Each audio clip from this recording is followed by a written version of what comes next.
pecinta YouTube vlogger yang ada di seluruh belahan dunia. Malam hari ini telah hadir di studio podcast channel Serba-Serbi Taman Gading.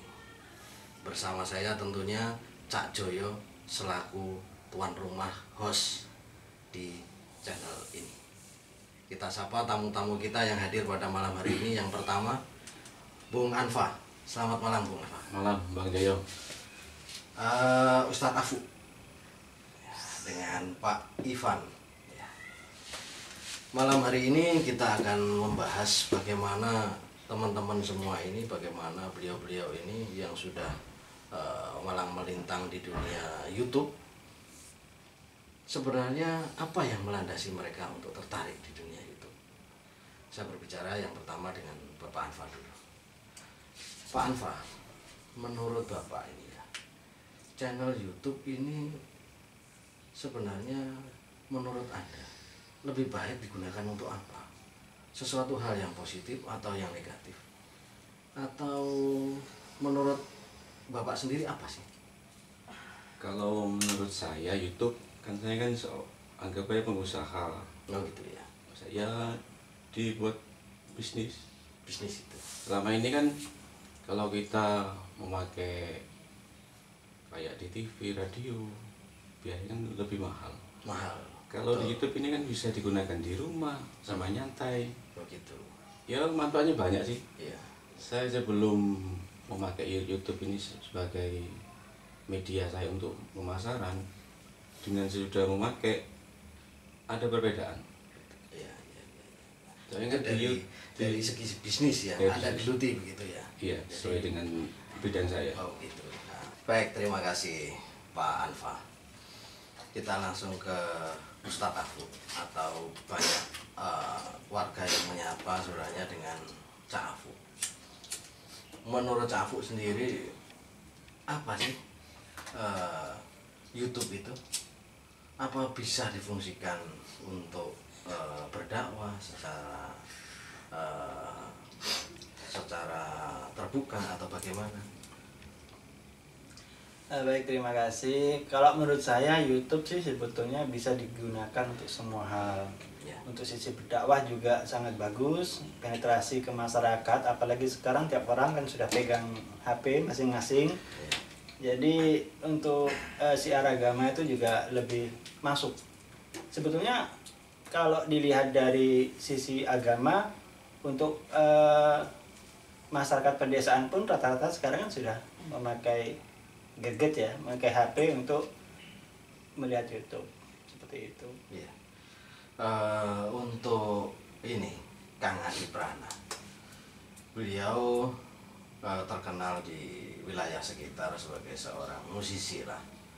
Jadi paling tidak mungkin mau dimanfaatkan untuk satu giat dalam mempromokan album atau apa, atau sudah yang dijalankan selama ini apa dari channel Bapak ini? Sebetulnya kalau saya pribadi musisi tapi masih kelas ini belum ini sampai album belum sih. Cuma dengan munculnya YouTube ini sebetulnya suatu peluang untuk para pegiat seni, terutama saya memang agak fokus di musik ya. Jadi kita bisa berekspresi di sana, membuat sebuah lagu misalnya. Kalau dulu kan 2003 itu saya ingat waktu masih SMA, untuk proses recording itu kan terkendala. Yang pertama budget pasti, waktu. Ya. Nah, YouTube ini datang sebagai solusi sebetulnya. Kalau kita lihat contoh, misalkan ada channel itu Project Jogja, musisi Jogja. Salah satu channelnya itu Triswaka Channel. Itu bisa lihat sendiri, teman-teman di Triswaka itu untuk subscribernya aja sudah meraih angka jutaan sebetulnya. Viewernya juga gede, dan itu hanya kalau menurut saya sih memanfaatkan alat seadanya. Dia itu cuma gitar, ada vokal, udah di apa konsepnya pengamen kafe gitu, cuman ya itu tadi karena mungkin bisa diterima di pasar, konsepnya sederhana tapi mengena bagus. Ambil contoh lagi misalkan Mita Channel.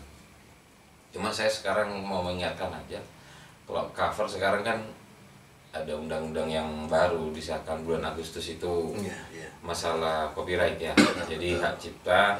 Jadi untuk teman-teman pemusik di khususnya Jember, saran saya jangan asal cover.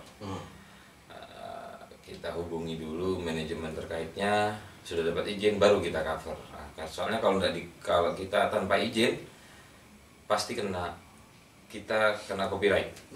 Resikonya video yang kita upload ya benar sih kadang masih bisa ditonton, cuman di sana kan kita ada bagaimana caranya menggali viewer itu, akhirnya viewer bisa terbang percuma. Berarti secara tidak langsung dapat saya simpulkan begini,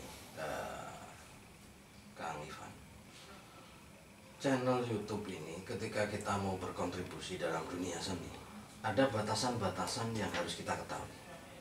Ada aturan-aturan main dari YouTube itu sendiri yang harus kita ketahui, begitu ya? Iya, betul. Ya. Kalau mungkin begini, saya ke Ustadz Afu dulu. Dalam berdakwah itu kan banyak metode-metode yang digunakan seperti melalui Instagram, bahkan secara live langsung dan sebagainya. Kenapa Anda memilih jalur YouTube sebagai tandem Anda untuk menyampaikan sesuatu hal yang baik, untuk berdakwah? Karena untuk YouTube sendiri di sisi lain daripada Instagram dan lain sebagainya, untuk masalah kuota, YouTube sendiri kan ada beberapa pihak YouTube kerjasama dengan beberapa operator, ada kuota gratis YouTube dan lain sebagainya seperti itu. Jadi menurut saya bisa istilahnya siar agama itu bisa lebih efektif lah, lebih efektif. Karena setiap orang tuh pasti setiap pembelian HP pasti ada YouTube, tapi kan belum tentu ada Instagram. Betul. Instagram aja hanya untuk kalangan tertentu yang lebih orang yang lebih paham. Seperti itu. Untuk orang-orang yang katakanlah masih orang kaum marginal pinggiran atau apa masih nggak begitu. Iya. Yang perlu diketahui oleh teman-teman pecinta YouTube lover, bahwa studio podcast channel serba-serbi ini berada di tepi jalan. Jadi kalau ada suara heng ya itu biasalah, karena memang kita belum bangun yang resmi. Oke, kita lanjutkan bincang-bincang malam ini dengan kawan-kawan yang sudah hadir, bintang tamu kita yang sudah hadir. Menurut Mas Anfa ini, dari sisi pemasaran, dari sisi bisnis, sangat efektif dan sangat menunjang sekali. Betul. Kemudian bisa nggak sekiranya orang itu membuat satu konten yang sederhana gunanya untuk berpromo, menurut Mas Anfa sendiri itu dapat dilakukan atau tidak kira-kira dengan seperti orang-orang yang ingin meniru apa yang dilakukan oleh Mas Anfa? Bisa aja, asalkan ya orang itu mau berusaha kreatif aja. Betulnya kan di YouTube itu mudah kita gunakan.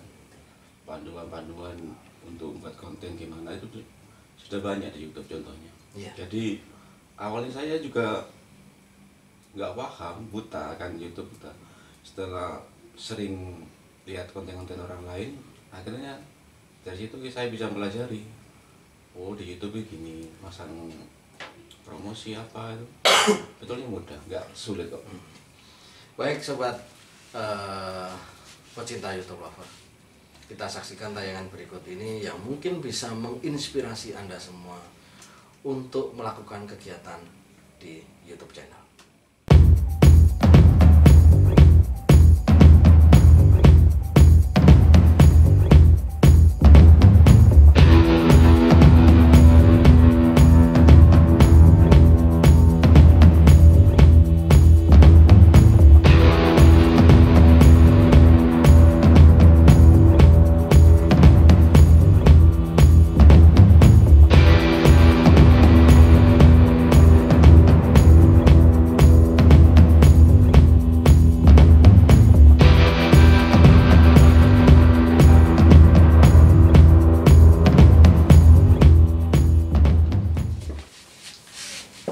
pecinta YouTube lover, sudah Anda saksikan semua tayangan yang bisa membawa Anda satu ke inspirasi yang lebih luas lagi. Namun dari YouTube banyak orang yang melihat sisi positif dan sisi negatif. Malam hari ini juga kita akan bertanya kepada tamu-tamu kita yang hadir di bincang-bincang malam. Kenapa kita namakan acara ini adalah bincang-bincang malam? Karena kita menghindari lalu lintas yang ada di depan studio kita. Harap dimaklumi itu ya. Mas Anfa, YouTube itu banyak orang yang menggunakan dan orang mengira selalu positif. Tetapi pasti ada sisi negatifnya.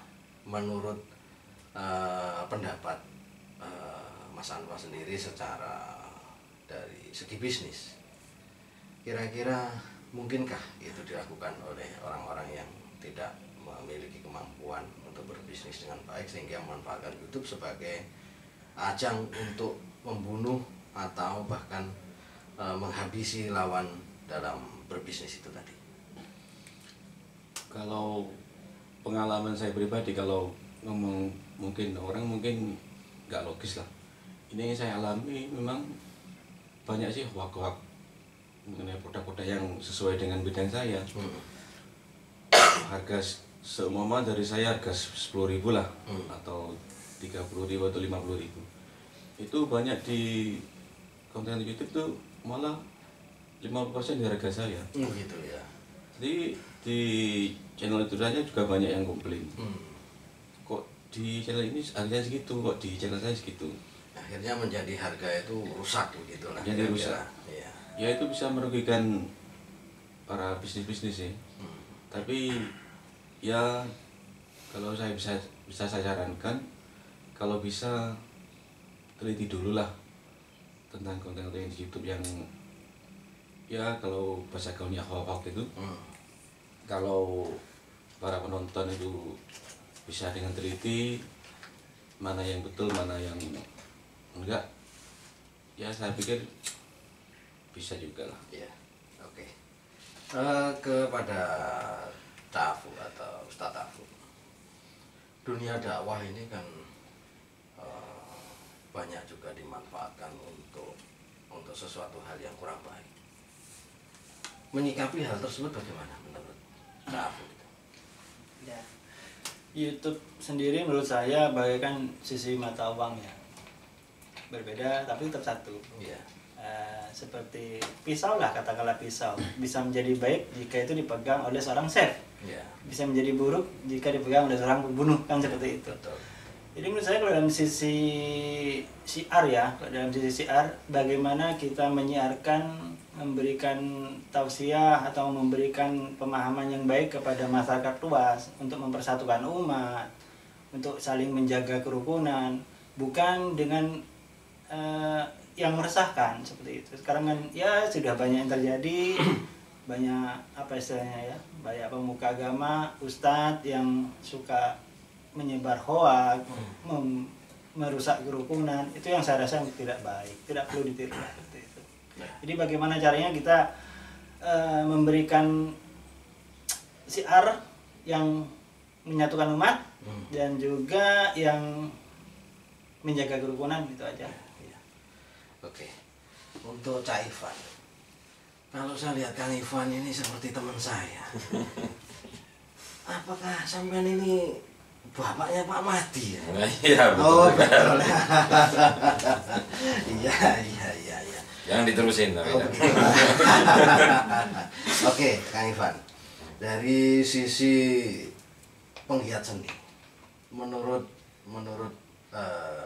Anda sendiri, kira-kira orang yang memanfaatkan sesuatu hal yang wadah yang baik ini menjadi tidak baik itu bagaimana sih?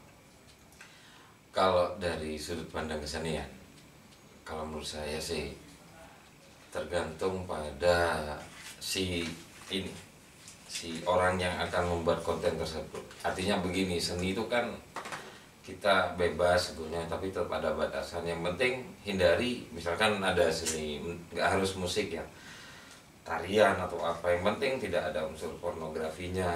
Kalau menurut saya itu ya sah-sah saja. Yang penting playernya sendiri harus bisa menjaga itu supaya tidak menimbulkan hal-hal yang negatif seperti pornografi atau yang lain. Nah, khusus di musik,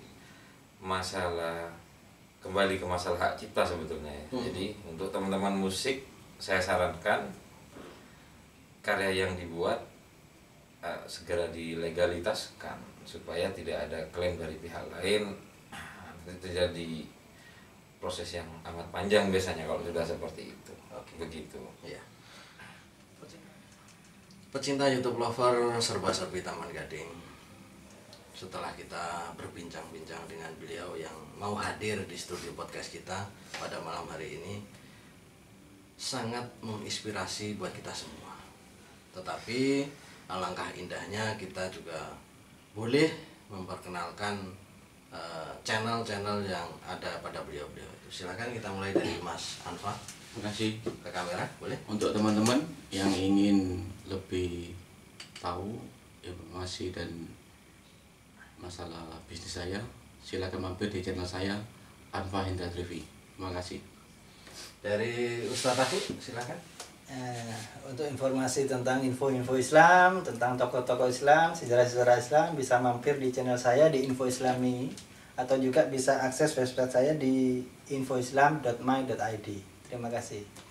Untuk dari Kang Ivan, ya. Kalau channel saya, bagi teman-teman yang ingin mengetahui lebih detail lagi, silakan kunjungi channel saya Ivan Adi Prana TV.